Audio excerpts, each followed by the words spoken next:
Kain po tayo ng shawarma. Favorite ko to guys. Alam nyo lang. Dito tayo dito.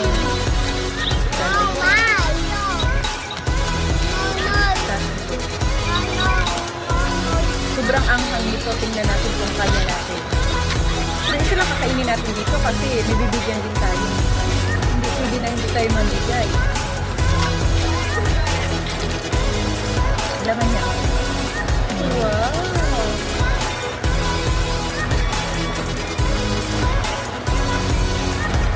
Parang